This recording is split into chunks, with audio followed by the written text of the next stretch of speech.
For centuries, black people were denied the freedom America promised to everyone. Yet their labor helped build the nation from the ground up. Their courage changed its laws. Their creativity transformed its music, language, fashion, and culture. Their communities reshaped cities from New York to Chicago and Los Angeles. And their struggle forced America to confront the meaning of freedom. This is not a side story in American history. It is the story of how America became the country it is today. But the greatest betrayal did not happen during slavery. It happened after freedom had already been promised. To understand this story, we must begin before the chains. The people taken to America did not come from a single place or culture. They came from many societies across West and Central Africa. They spoke different languages and followed different traditions. Some were farmers, metalworkers, merchants, sailors, and skilled craftsmen. Others came from cities connected by trade, learning, and powerful kingdoms. They had names, families, beliefs, and histories of their own. They were not born as slaves. That identity was forced upon them by a growing Atlantic slave trade. European ships carried millions of Africans across the ocean against their will. The journey became known as the Middle Passage. Many died from disease, violence, hunger, and unbearable conditions at sea. Those who survived arrived in a world determined to turn human beings into property. In the English colony of Virginia, the year 1619 became one symbolic turning point. But the system that followed would reshape America for centuries. Slavery was designed to control every part of a person's life. Enslaved people could be bought, sold, punished, and separated from their families. But control was never complete. Resistance began with the simple decision to remain human. Families created bonds that survived distance, violence, and forced separation. Songs, stories, faith, and memory kept African traditions alive. Some people secretly learned to read, even when education was forbidden. A single written word could become an act of rebellion.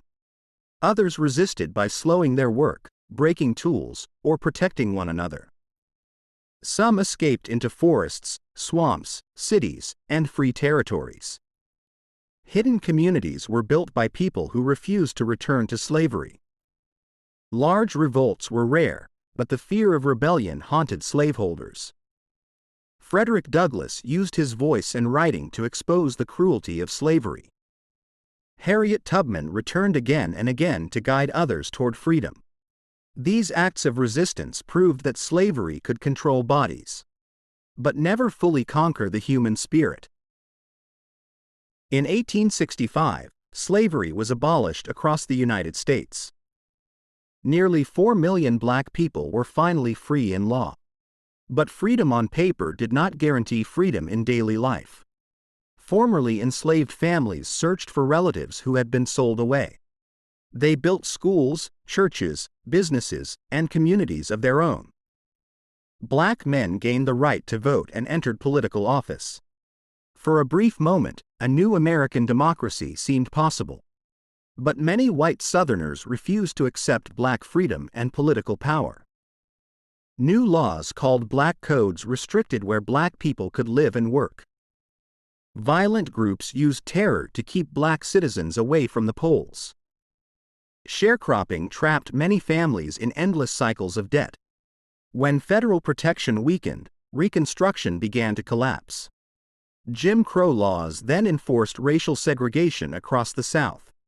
Freedom remained in the Constitution, but it was stolen from everyday life. The Civil War had ended slavery, but the battle over citizenship had only begun. By the early 20th century, freedom still felt distant across the American South. Black families faced segregation, violence, low wages, and almost no political power. Then a new possibility appeared on the railway lines heading north. Between the 1910s and 1970, millions of black Americans left the South. Some carried only a suitcase, a train ticket, and the address of a distant relative. They traveled toward cities like Chicago, New York, Detroit, and Philadelphia. They hoped to find safer streets, better schools, and jobs that paid real wages. During the World Wars, Northern factories urgently needed more workers. Black newspapers encouraged families to leave and begin new lives. But the North was not the land of equality many had imagined. Discrimination followed them into factories, neighborhoods, schools, and city streets. Still, these new communities created businesses, newspapers, churches, music, and political power. In Harlem, Black writers and artists transformed American culture. In Chicago and Detroit, Southern blues evolved into new sounds that traveled around the world. The Great Migration was more than an escape from the South, it remade modern America. As Black communities grew stronger, ordinary people began challenging segregation directly. Parents fought for their children to attend equal schools. In 1954, the Supreme Court ruled that segregated public schools were unconstitutional. But many states refused to obey the decision. In Montgomery, Black citizens stopped riding city buses after Rosa Parks was arrested. For more than a year, workers, students, and families walked instead. Their sacrifice proved that organized communities could weaken an unjust system. Soon, Black students sat at segregated lunch counters and refused to leave. Freedom Riders then traveled across the South to challenge segregation on interstate buses. They faced arrests, beatings, and burning vehicles, but they continued forward.